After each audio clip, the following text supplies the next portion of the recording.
Mobile One. So I'm up here at Pineview Reservoir. This is a beautiful spot. It's up in Utah. I'm helping my buddy Brandon, the best concrete guy in all of Utah. He does amazing flat work. He did the building, so I brought the trailer to pick up his truck, and let me explain why.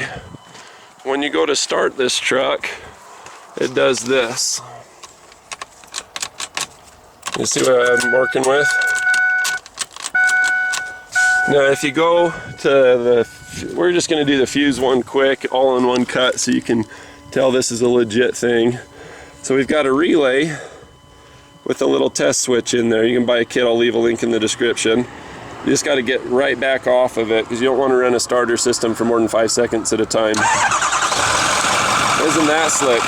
So on this 2009 F350, would you mind turning the key off and then turning it right back on?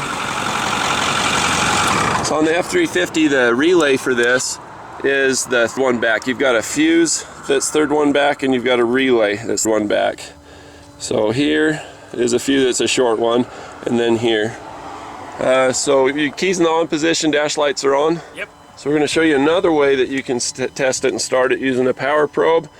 With this power probe, you can send power and ground, and you can read power and ground. Let me demonstrate. To read power, you just touch it here. You see it lights up. You got two indications, audible and visual. You also get a read on the voltage or the battery.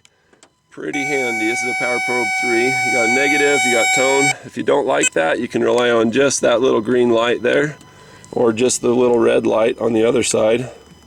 It's pretty handy. I like having the tone. So you can actually send power with this. You saw that C8, that was actually CB. It's got a circuit breaker, it's got circuit protection. You got to be careful with these when you're sending power and diagnosing things, because if you send power to a computer and it's like a 5-volt reference signal and you're sending 12 volts, that could cause some trouble, couldn't it? Be sure to click like and subscribe. Alright, so we're going to go underneath to where the starter is. It's on the passenger side of the vehicle. It's kind of in the wheel well. You've got all of these big heavy battery cables. This plate right here, oh, that's ground. Those are your positive. You can actually take a screwdriver and run it from this one where this connects, this red one. See if I read the power there. So if you were to connect that to the signal wire, the signal wire is a smaller wire right here. It should just read ground, but from here to here, you could do that with a screwdriver, a pocket knife, whatever. That will rotate the starter. And if your key's in the on position, you'll get the same result that you get when you push this positive button. So go ahead and turn it off. But anyway, the way we diagnose this, stay there at the key, would you? Would you crank the key? Go ahead and start it. So if it were working properly, instead of being ground, it would go like that. And then you'd know it was getting power, and then it's a starter. So if it was getting power, but this wasn't rotating, it could be that there was a problem with either this guy here is the electromagnetic switch, is a solenoid, or it could be the brushes in the back end of this thing. So if you bang on this with a hammer, you know, you don't want to dent the case or break something. But if you were to vibrate it, it can cause the brushes and stuff to rattle and make better contact, and you could actually start it. So what I would do is I'd say, go ahead and start it. And, you know, he'd hold the key for like 3-4 seconds, and I'd be like, bang, bang, bang, bang, bang, bang, bang. And oftentimes that'll get it going. You can do the same thing with fuel pumps as well. If your fuel pump isn't working, especially on a gas vehicle, see like this one right here. Earlier this week, my buddy Jeff, I went and rescued him. We took this off, and where your fuel sending unit is, it maxes out at the bottom of the tank so that you don't run out of gas, but you still have gas or fuel, in this case being a diesel. But if you bang on the bottom of where that pump is, it'll be the lowest part of the tank. You can get the thing to jump up and down. The field winding, the actual motor part that does the spinning, it'll bump up and down, and the little brushes at the top, you'll get into a clean spot, or you'll get better contact. Once it gets running, it'll keep running. The hard part's getting it to start. There's 3 different ways to self-rescue with minimal tools. basically using a power probe and or a hammer or a rock.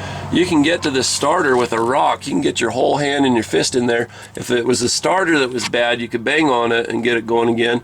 If your fuel pump went bad on your lift pump or your main fuel pump on a gas vehicle. So basically, if your fuel pump went out, you could get it spinning again by banging it with a rock. You do have to take the rock shield off. I've tried banging through a rock shield. It doesn't work. You got to get it off because you got to be able to get that shock. You got to be able to make it jump. So anyway, thanks for tuning into my video. The quality's not going to be the best, but the information and the quality of the information is fantastic. So I'm sideways. You're probably turning your head sideways, but thanks for tuning in. Thanks for your patience. If you like this video, be sure to click like. If it helped you out in a timely, concise manner, be sure to do that so other people can find it. We can help them too. Cheers. Stay tuned for some end cards. I've got a lot on this. I'll leave the cards so that you can watch how to use a different tool with the trigger and so on. Cheers. Bonus footage at the end. You ever see those balls on the power lines when you're driving underneath and wonder what in the world are those for? Those are actually so that when people are flying paramotors or helicopters or whatever, they can see the power lines that are above, and that way they don't hit them. Looks like there's a little extra water coming off right there. Do you see that airplane fly over? That was cool. Beautiful.